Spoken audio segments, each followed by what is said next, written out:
Today our farm's kitchen has a recipe for creamy clam soup. Ingredients: 2 pounds fresh clams, cleaned and scrubbed. 2 tablespoons butter. 1 medium onion, finely chopped. 2 cloves garlic, minced. 2 tablespoons all-purpose flour. 2 cups chicken or vegetable broth. 1 cup heavy cream.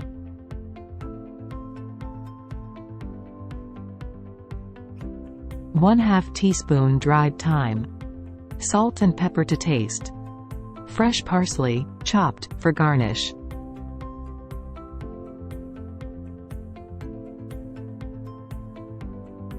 In a large pot, melt the butter over medium heat.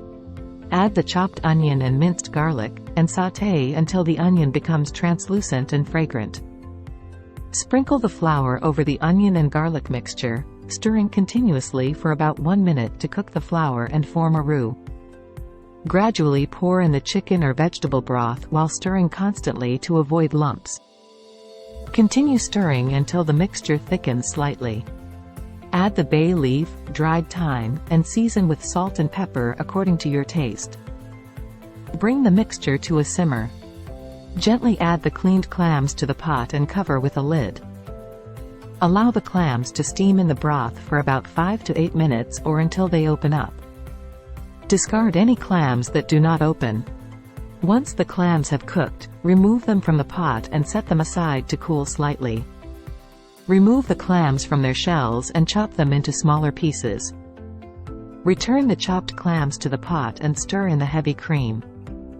Cook the soup for an additional 5 minutes, stirring occasionally, until it thickens and the flavors meld together. Taste the soup and adjust the seasoning if necessary. Remove the bay leaf from the pot. Ladle the creamy clam soup into bowls and garnish with freshly chopped parsley. Serve the soup hot with crusty bread or oyster crackers on the side. Enjoy your creamy clam soup.